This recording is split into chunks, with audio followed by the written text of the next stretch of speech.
खबर दिन भर को पेश करने में ताउन कर रहे हैं। सच्ची सहेली, महिलाओं के लिए सबसे भरोसेमंद औषधि एवं टॉनिक।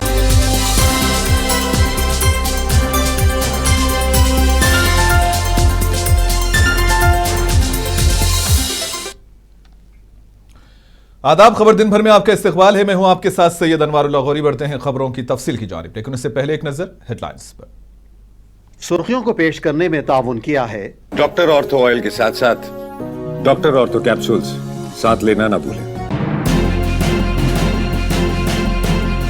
हिंदुस्तान को आलमी सप्लाई चेन में बड़ा हिस्सेदार बनाने के लिए हो रहा है पीएम मोदी का तासुर। वजीर आजम का वडोदरा में सोमनाथ अमृत महोत्सव से खिताब।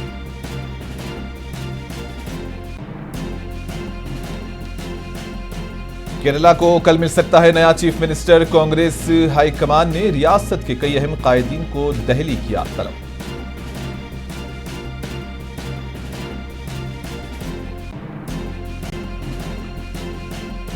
मुल्क में ईंधन की नहीं है कोई कमी। पेट्रोलियम और कुदरती गैस की वजारत ने वजीर आजम के मशवरे को बताया दुरुस्त।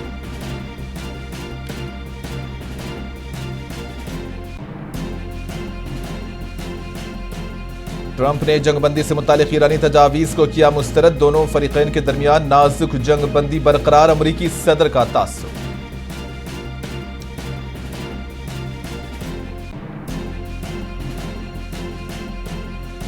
स्पेन के कैनरी आइलैंड में हंटा वायरस मुतासरीन को निकालने का अमल जारी। क्रूज शिप में वायरस के मजीद 3 केस आए सामने।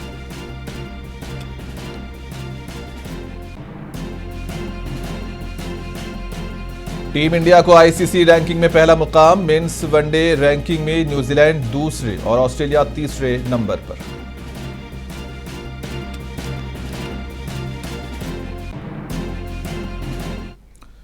मशरिक़े वस्ता में ईरान और अमेरिका के दरमियान बढ़ती हुई कशीदगी का असर अब आलमी मईशत पर वाज़ेह तौर पर नजर आ रहा है और इसका असर हिंदुस्तान पर भी पड़ सकता है।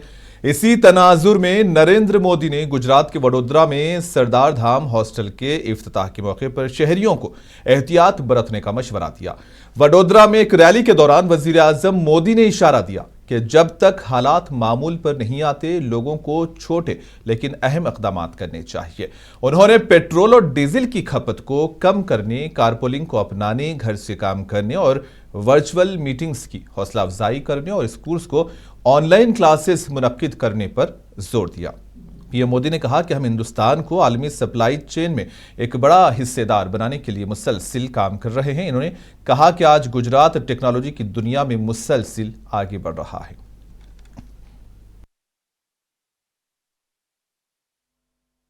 आज जब दुनिया फ्यूचर टेक्नोलॉजी की ओर बढ़ रही है, तब गुजरात भी नई गति के साथ आगे बढ़ रहा है। Semiconductor manufacturing, aerospace, advance engineering, green energy, financial services, हर क्षेत्र में गुजरात अपनी नई पहचान बना रहा है। साणंद में मेड इन इंडिया सेमीकंडक्टर्स बन रहे हैं। केन सेमीकंडक्टर प्लांट में भी प्रोडक्शन शुरू हो चुका है। धौलेरा और सूरत में भी नए सेमीकंडक्टर प्रोजेक्ट्स आगे बढ़ रहे हैं। साथियों, हमारा भारत, हमारा गुजरात ग्लोबल सप्लाई चेन का बड़ा केंद्र बने, हम इस दिशा में लगातार काम कर रहे हैं। वजीर आजम नरेंद्र मोदी ने इतवार के रोज कहा कि मरकजी हुकूमत अवाम को जंग के मनफी असरात से बचाने के लिए मुसलसिल कोशिशें कर रही है और शहरियों से अपील की है कि वो मौजूदा चैलेंजेस से निपटने और मुल्क की मदद के लिए अमली इक़दाम करें। हैदराबाद में बीजेपी की तेलंगाना यूनिट की जानिब से मुनक्किदा एक रैली से खिताब करते हुए मोदी ने ज़र मुबादला बचाने के लिए पेट्रोल और डीजल का मोहतात इस्तेमाल, शहरों में मेट्रो रेल सर्विसेज से इस्तेफादा, कारपूलिंग, इलेक्ट्रिक गाड़ियों के ज्यादा इस्तेमाल, पार्सल भेजने के लिए लिए रेल खिदमात के इस्तेमाल और वर्क फ्रॉम होम जैसे इक़दाम तजवीज़ किए। वज़ीर आज़म ने कहा कि जंग के बाइस पेट्रोल और खाद की कीमतों में नुमाया इजाफा हुआ है और उनके मुताबिक जब सप्लाई चेन पर दबाव बढ़ता है तो मुख्तलिफ हुकूमती इक़दाम के बावजूद मुश्किलात में इजाफा हो जाता है। और इसके अलावा मोदी ने आइंदा 1 साल तक बैरूनी सफर और सोना खरीदने से भी गुरेज करने का मशवरा दिया है। हमें तय करना होगा कि जब ये संकट का काल है और हमारी देशभक्ति हमें ललकार रही है तो कम से कम 1 साल के लिए हमें विदेशों में जाने की बातों को टालना चाहिए। और तफसीलात जानने के लिए रुख करेंगे गुफरान आफरीदी, हमारे नुमाइंदे दिल्ली से हमारे साथ जुड़ चुके हैं। गुफरान, क्या कुछ लगता है पीएम मोदी का कल हैदराबाद में एक बयान कि सोना 1 साल के अंदर ना खरीदें, बाहर के ममालिक का सफर ना करें, ईंधन का बचत करें, और इसके बाद एक ताजा बयान इस वक्त वडोदरा से आया है, वहां पर भी बचत को लेकर के पीएम मोदी का बयान आ रहा है। कहा कि हिंदुस्तान को आलमी सप्लाई चेन में एक बड़ा हिस्सेदार बनाने के लिए मुसलसिल कोशिशें की जा रही हैं। एक तरफ बैरूनी सफर पर पाबंदी लगाने, सोना खरीदने से गुरेज करने का मशवरा, ये जो नसीहतें हैं, ये जो नसीहतें की जा रही हैं, तो क्या ये पीएम मोदी की नसीहतें आने वाले दिनों में एक तूफान बर्पा करने वाली हैं? क्या लॉकडाउन लगने के इम्कानात हैं इस चीज को लेकर के? क्योंकि कोविड के दौर में भी ऐसे ही हुआ था कि जब इस बयान के बाद लोगों को एक कोविड के दौर की याद आ गई है कि इतनी जल्दी ये जो सादगी की मुहिम है, ये जो शुरू की जा रही है, उसके पीछे क्या राज पिन्हा है? यकीनी तौर पर जिस तरह से वज़ीर आज़म साहब ने जो बयान दिया है उसमें अवाम के अंदर जो दरमियान में कहीं ना कहीं सरासमगी फैल गई है, तशवीश में मुब्तला है। और ये यकीनी तौर पर ये बात पूरी तरह से वाज़ेह हो जाती है कि कोई ना कोई बड़ा अल्टीमेटम वज़ीर आज़म साहब की तरफ से होने वाला है। लेकिन हालांकि अभी तक इस तरह से कोई अभी चीज वाज़ेह नहीं हो पाई है। लेकिन जाहिर सी बात है कि कुछ ना कुछ तब्दीली की बात चाह रहे हैं, या फिर जिस तरह से अवाम उन्नास को उन्होंने एक इंतबाह किया है, लोगों को तंबीह की है कि आप जो है 1 साल के अंदर बैरूनी मुल्क का सफर ना करें, जिस तरह से नसीहतें दी, यकीनी तौर पर कुछ बड़ा होने वाला है। लेकिन अभी तक इस तरह से कोई पेशन गोई नहीं है। और फिर जिस तरह से कल से हमने देखा, खासतौर से अगर हम दिल्ली की बात करें, दिल्ली की सड़कों पर और जो दिल्ली के अवाम थे उसमें कहीं ना कहीं तशवीश थी और लोग जो है सड़कों पे काफी हद तक कम निकले। लोगों ने जिस तरह से अपील की थी वज़ीर आज़म साहब की तरफ से, तो जाहिर सी बात है लोगों ने पब्लिक ट्रांसपोर्ट का कहीं ना कहीं थोड़ा सा फर्क देखने को मिला, लोगों ने पब्लिक ट्रांसपोर्ट को तरजीह दी। तो ये कह सकते हैं कि स्टेप बाय स्टेप चीजें हो रही हैं, कुछ ना कुछ माहौल हालात कहीं ना कहीं मतलब कि कहीं ना कहीं कह सकते हैं कि तशवीश की बात भी है और कहीं ना कहीं कोई चीज सामने आएगी कुछ ना कुछ दिन के बाद। और अभी तक कोई चीज क्लियर नहीं है, लेकिन कुछ ना कुछ चीजें बड़ी हैं। और जाहिर सी बात है कि अवाम को ये जो अपील है उस पर अमल भी करना चाहिए कि कोई ना कोई बड़ी चीज क्या होने वाली है मुल्क के अंदर और मुल्क के अवाम के दरमियान में क्या कुछ चीजें वज़ीर आज़म साहब कब गुफरान पीएम मोदी के बयान के बाद सवाल उठना तो फितरी है, लाजमी है। तो फिर ऐसे में अगर हालात सही हैं तो फिर आवाम को इमरजेंसी मूड में क्यों डाला जा रहा है? अगर हालात में अगर कोई खतरा है आने वाले दौर में तो फिर हुकूमत इसकी खुलकर वजाहत क्यों नहीं कर रही है? देखिए ये चीज कहीं ना कहीं रहता है। आप इससे पहले भी हमने कोविड के दौरान भी देखा, स्टेप बाय स्टेप चीजें होती हैं। तो कहीं ना कहीं वज़ीर आज़म साहब की तरफ से इस तरह की चीजें हैं कि अभी आहिस्ता आहिस्ता इंतबाह करेंगे और फिर एकदम वार्निंग दे देंगे। लेकिन ये जो तमाम जो चीजें हैं, जिस तरह की उन्होंने कल भी बयान दिया और आज बड़ौदा में जब बयान दिया, तो इससे कुछ ना कुछ बड़ी चीजें, बड़ी प्लानिंग हो रही है।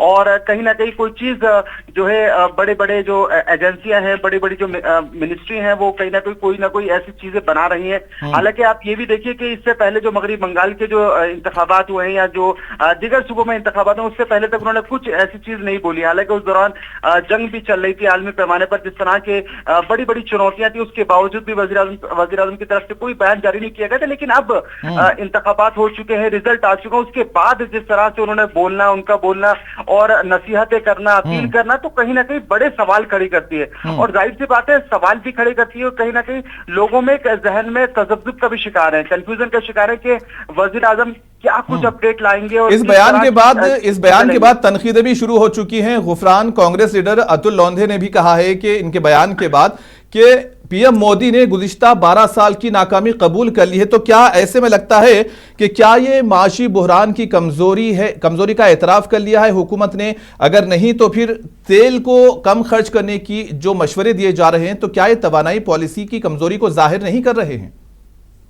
देखिए, ये बात बिल्कुल है। इससे पहले अगर हम बात करें अपोजिशन लीडर की, अखिलेश यादव ने बोला है और मल्लिकार्जुन खड़गे की तरफ से बयान आया, राहुल गांधी की तरफ से बयान आया, तो जाहिर सी बात है कि जो नाकामी छुपाने के लिए तो होता ही है कहीं ना कोई चीजें, लेकिन फिर भी जो चीजें हो रही हैं, जो स्टेप बाय स्टेप चीजें हो रही हैं, वो कहीं ना कहीं बड़ा अल्टीमेटम दे रही हैं। और ये अल्टीमेटम आवाम के लिए और खासतौर से जो निचले तबके के, मुतवस्सित तबके के जो लोग हैं, उनके लिए बड़ी खतरे की घंटी है।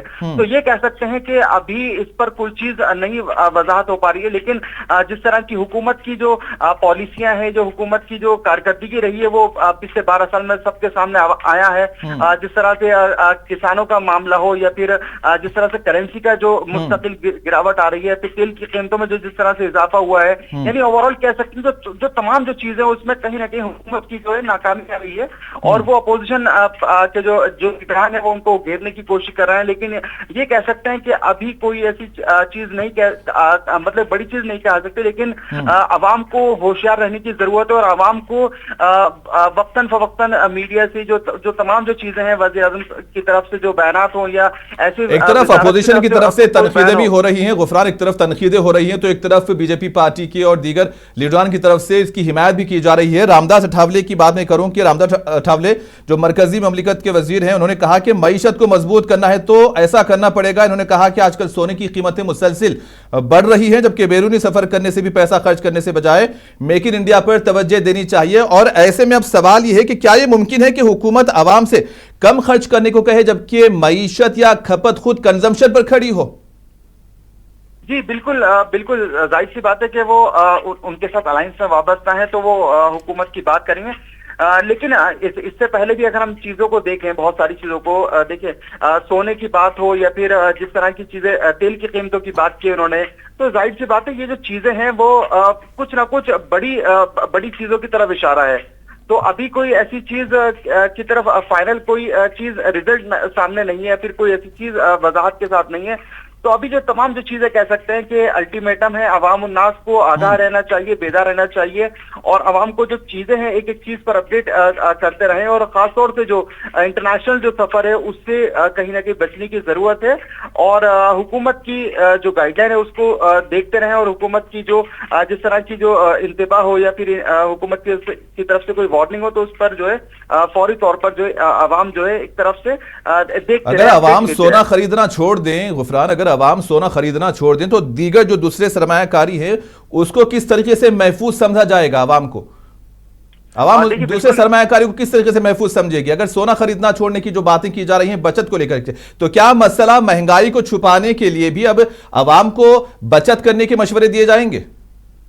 हाँ बिल्कुल, ये बात पूरी तरह से वाज़ेह है। ये कहीं ना कहीं जो हमारी जहां तक लोगों से बात है या लोगों का जो नजरिया सामने आया वो कहीं ना कहीं से अभी तक कोई चीज जो है पेचीदगी ज्यादा सामने आ रही है। जाहिर सी बात है जिस तरह से सोने की उन्होंने कहा है कि ना खरीदें या उसको एक साल तक ये चीज कम खर्च करें, मतलब कि ये चीजें जो है कहीं ना कहीं चीजें कॉम्प्लिकेशंस पैदा करती हैं, पेचीदगी पैदा करती हैं। अभी तक जो है जो तमाम जो चीजें लोग अवाम उन्नास जो है बराह रास्त बेहतर तरीके से जिंदगी गुजारते आए हैं और जो तमाम जो चीजें करते आए हैं, लेकिन एकदम अल्टीमेटम देना या चीजें कहना, ये चीजें कहीं ना कहीं हुकूमत की नाकामी है। हुकूमत की जो पॉलिसियां हैं, जिस तरह से पॉलिसी मेकर हैं वो किस तरह से देख के बना रहे हैं, किस तरह से बातें कही जा रही हैं, वो अभी तक खुलकर नहीं सामने है।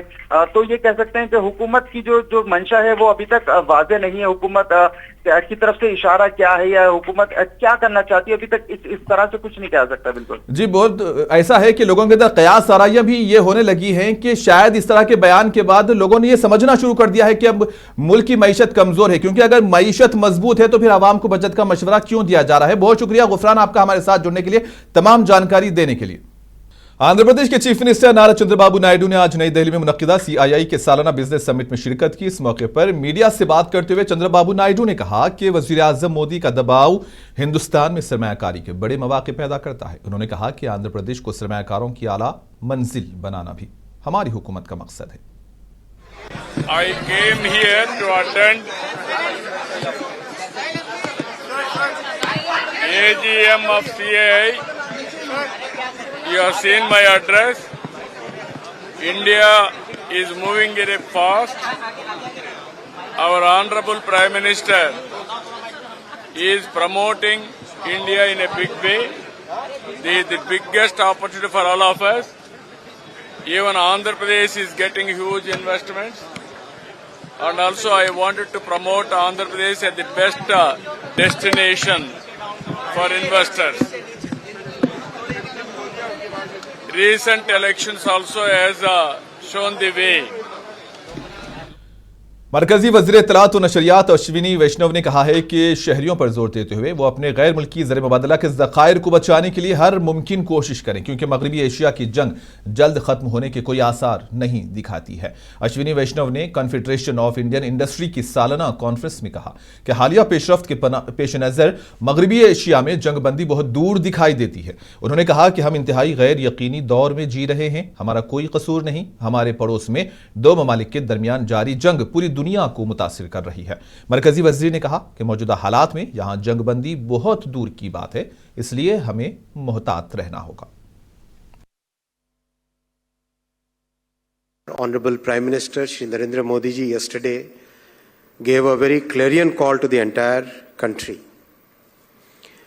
We are living in very turbulent times. For no fault of ours, for a war which is there between two different countries in our neighborhood, the entire world is getting affected by it. And of course, joint secretary petroleum और कुदरती gas की वजारत ने कहा कि वजीर आजम मोदी की किफायत शियारी से मुतालिक मशवरे का मकसद मुल्क के माशी बोझ को कम करना है। उन्होंने कहा कि हमारे पास ईंधन की मुनासिब फ्राहमी। उन्होंने कहा कि हिंदुस्तान के पास 60 दिन के खाम तेल, 60 दिन की कुदरती गैस और 45 दिन के LPG का जखीरा है। नई दिल्ली में वजीर दिफा राजनाथ सिंह की सदारत में मगरबी एशिया पर वज़रा के गैर रस्मी ग्रुप की 5वीं मीटिंग का इनेकाद अमल में आया। मीटिंग ने तनाज़े की ताज़ा तरीन पेशरफ्त का जायजा लिया और लोगों पर इसके कम से कम असर को यकीनी बनाने के लिए मुल्क की तैयारी की तक़वियत देने के तरीक़ों पर तबादला ख्याल किया है। हिंदुस्तान उन चंद ममालिक में शामिल है जहां तनाज़ा शुरू होने के 70 दिनों से ज्यादा गुजरने के बाद भी आलमी उतार चढ़ाव के उस दौर में पेट्रोलियम की कीमतें मुस्तहकम रही हैं। इजलास के दौरान बताया गया कि ज़र मुबादला के ज़खायर 703 अरब अमरीकी डॉलर तक पहुंच गए हैं। हिंदुस्तान दुनिया का तीसरा सबसे बड़ा ऑयल, रिफाइंड और पेट्रोलियम मसनूआत का चौथा सबसे बड़ा बरामद कुरिंदा है, जो 150 से ज्यादा ममालिक को बरामद करता है और पूरी घरेलू तलब को पूरा करता है। केरला असेंबली इंतखाबात के नताइज का ऐलान हुए 1 हफ्ता हो गया है, लेकिन कांग्रेस ने अभी तक वजीर आला के ओहदे के लिए उम्मीदवार को हतमी शक्ल नहीं दी है। इस ताखीर के दरमियान कांग्रेस हाईकमान ने रियासत के सीनियर लीडरों तक अपनी रसाई को तेज कर दिया। जराये के मुताबिक कांग्रेस क़ियादत ने साबिक रियासती सदूर समेत कई सरकर्दा लीडरों को दहली तलब किया ताकि आइंदा चीफ मिनिस्टर पर इत्तेफाकी राय हो सके। रियासत के तमाम नौमुंतखब MLA ने एक अहम कदम उठाते हुए गेंद हाईकमान के कोर्ट में डाल दी है। ऑल इंडिया कांग्रेस कमेटी के केरला इंचार्ज दीपादास मुंशी ने बताया कि कांग्रेस के तमाम MLAs ने एक सत्री करारदाद पर दस्तखत किए। इस करारदाद के जरिए MLA ने रियासत के नए वजीर आला के इंतखाब का मुकम्मल इख्तियार पार्टी की आला क़ियादत यानी कि हाईकमान को सौंप दिया। जराये के मुताबिक केरला के आइंदा चीफ मिनिस्टर का फैसला कल हो जाएगा।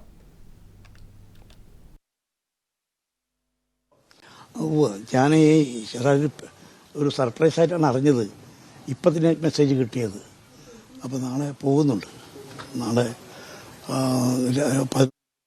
उत्तर प्रदेश के वाराणसी में आज बुलडोजर ने दाल मंडी इलाके में वक्फ बोर्ड के जेर इंतजाम मुसाफिर खाने की जायदादों को मुनहदिम कर दिया। इन्हदामी मुहिम के लिए दाल मंडी में पुलिस की भारी नफरी तैनात की गई थी। ACP अतुल अंजन त्रिपाठी ने बताया कि दाल मंडी इलाके में वक्फ इमलाक मुसाफिर खाने को मिस्मार कर दिया गया। हिफाजती मकासद के लिए मुनासिब हिफाजती ओहदेदार तैनात किए गए। इन्होंने कहा कि चूंकि ये इलाका एक बाजार है, इसलिए ड्रोन से भी निगरानी की जा रही है और अवामी इमलाक को नकलो हरकत को रोकने के लिए रुकावटें खड़ी की जाएंगी। आज दाल मंडी में एक वक्फ की संपत्ति है मुसाफिर खाना, जिसका ध्वस्तीकरण का कार्य जो विधिक प्रक्रिया है उसको पूरा करते हुए प्रारंभ किया गया। इनिशियली मैनुअल कार्य शुरू किया गया, बाद में बुलडोजर से भी कार्रवाई की गई। सुरक्षा के दृष्टिगत पर्याप्त फोर्स डिप्लॉय की गई। ड्रोन थाईलैंड के साबिक वजीर आजम थॉस्कन शिनोवित्रा को पीर के रोज बैंकॉक के जेल से रिहा कर दिया गया है। थॉस्कन को इख्तियारात के नाजायज इस्तेमाल और बदउनवानी से मुतालिक एक मुकदमे में 1 साल की सजा सुनाई गई थी, लेकिन 8 माह के बाद उन्हें जेल से रिहाई मिल गई है। सियासत में दाखिले से कबल 76 साला अरबपति थॉस्कन टेली कम्युनिकेशन कारोबार से वाबस्ता थे, जिन्होंने 1998 में अपनी सियासी जमात कायम की और 2001 में थाईलैंड के वजीर आजम बने और 2006 तक इस ओहदे पर फाइज रहे। जब एक फौजी बगावत में उन्हें इख्तियार से हटा दिया गया। थाईलैंड की तारीख में वजारत उस्मा की 4 साला मियाद पूरी करने वाले वो मुल्क के वाहिद रहनुमा थे। कौमी हेल्थ केयर स्कीम और मुल्क के कम तरक्की याफ्ता इलाकों में सड़कों की तामीर जैसे मनसूबों ने मुआशरे के गरीब तबकात खुसूसन देही, शुमाली और शुमाल मशरिकी इलाकों के लोगों में थॉस्कन काफी मकबूल हैं।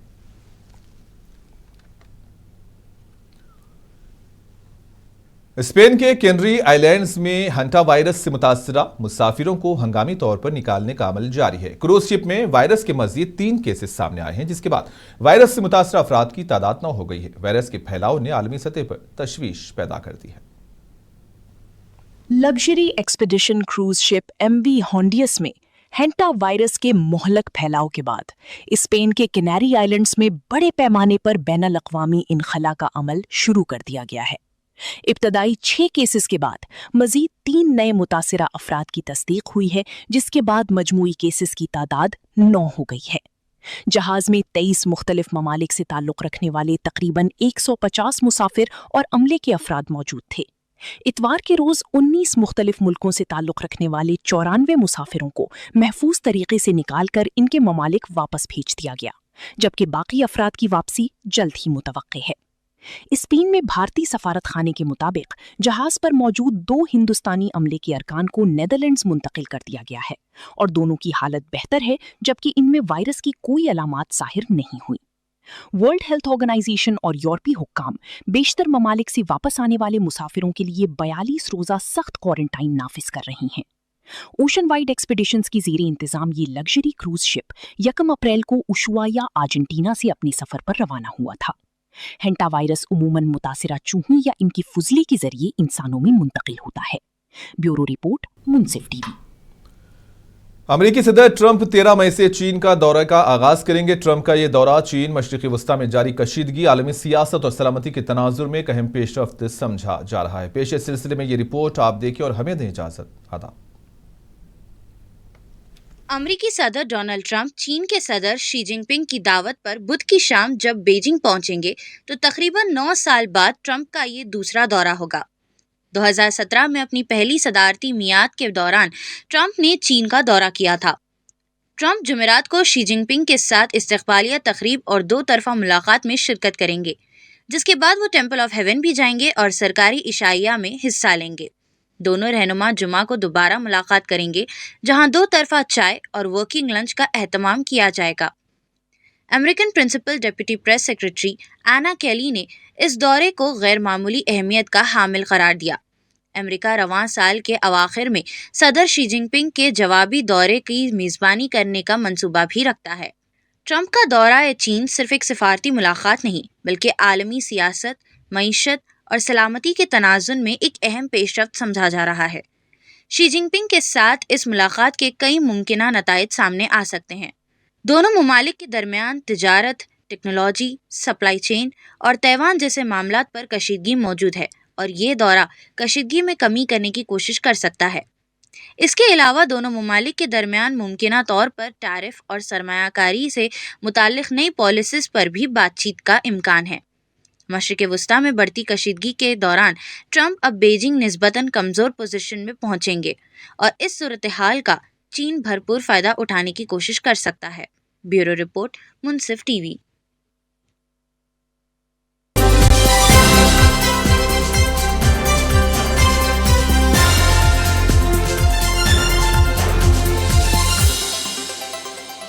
खबर दिन भर को पेश करने में ताउन किया है सच्ची सहेली, महिलाओं के लिए सबसे भरोसेमंद औषधि एवं टॉनिक।